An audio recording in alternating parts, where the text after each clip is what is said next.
શ્યામ કુમારના નમસ્કાર। આજના વિડીયોમાં આપનું સ્વાગત છે। તો ચાલો દરરોજની જેમ આજે પણ મેળવીએ ઉપયોગી જાણકારી, પણ ચેનલને સબસ્ક્રાઇબ કરવાનું ભૂલતા નહીં।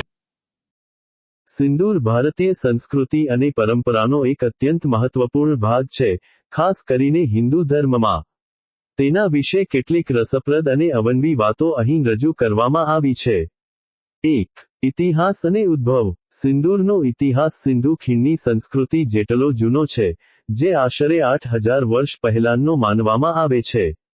પુરાતત્વીય ખોદકામમાં મળેલ સ્ત્રી મૂર્તિઓમાં સિંદૂર જેવો રંગ વાળના ભાગમાં લગાવેલો જોવા મળે છે। 2. ધાર્મિક અને સાંસ્કૃતિક મહત્વ।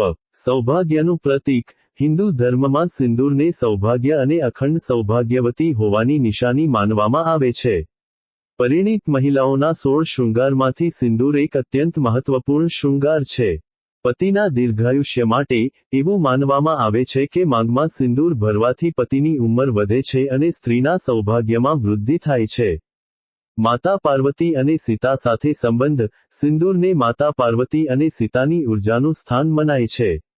સિંદૂર લગાવવાથી માતા પાર્વતી અખંડ સૌભાગ્યવતીનું વરદાન આપે છે। સકારાત્મક ઉર્જા। સિંદૂર લગાવવાથી સકારાત્મક ઉર્જા વધે છે। ત્રીજું નેત્ર આજ્ઞાચક્ર સાથે સંબંધ।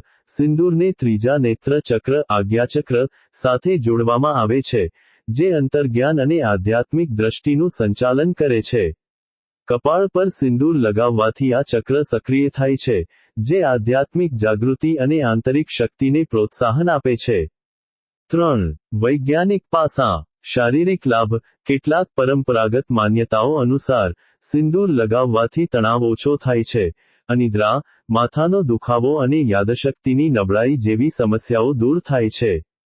તે ચહેરાની કરચલીઓ ઘટાડવામાં પણ મદદરૂપ માનવામાં આવે છે। મગજની ગ્રંથિ। માથા પર જ્યાં સિંદૂર લગાવવામાં આવે છે ત્યાં મગજની એક મહત્વપૂર્ણ ગ્રંથિ, બ્રહ્મરંધ્ર આવેલી હોય છે। અહીં સિંદૂર લગાવવાથી તણાવ ઓછો થાય છે। રંગનું મહત્વ।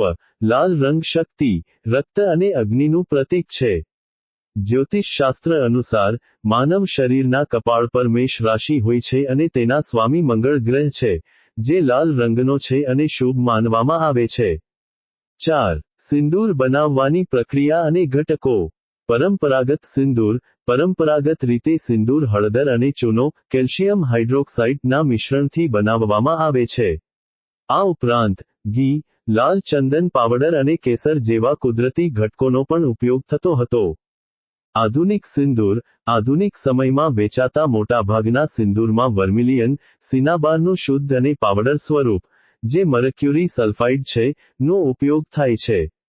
કેટલાક સિંદૂરમાં રેડ લીડ ટેટ્રોક્સાઇડ, Pb3O4 પણ ઉમેરવામાં આવે છે। ઘરે બનાવવાની રીત। ઘરે સિંદૂર બનાવવા માટે હળદર પાવડર, ખાવાનો સોડા અને લીંબુનો રસ મિક્સ કરીને તડકામાં સૂકવી શકાય છે। લિક્વિડ સિંદૂર બનાવવા માટે હળદર, કુમકુમ, બીટરૂટનો રસ, ગુલાબજળ અને વિટામિન એ કેપ્સ્યુલનો ઉપયોગ થાય છે। 5. સ્વાસ્થ્ય પર અસર મહત્વપૂર્ણ। પારા અને લીડની હાજરી। આધુનિક સિંદૂરમાં ઉપયોગમાં લેવાતું મર્ક્યુરી સલ્ફાઇડ, વર્મિલિયન અને રેડ લીડ ઝેરી હોઈ શકે છે। આ રસાયણોના સંપર્કમાં આવવાથી સ્વાસ્થ્ય સમસ્યાઓ થઈ શકે છે।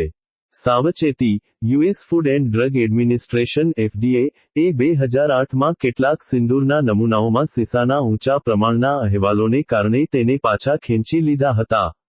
તેથી, સિંદૂરનો ઉપયોગ કરતી વખતે સાવચેતી રાખવી મહત્વપૂર્ણ છે। કુદરતી ઘટકોમાંથી બનેલા સિંદૂરનો ઉપયોગ કરવો વધુ સુરક્ષિત માનવામાં આવે છે। સિંદૂર માત્ર એક શૃંગાર નથી, પરંતુ તે ભારતીય નારીના સૌભાગ્ય, પરંપરા અને આસ્થાનું પ્રતીક છે।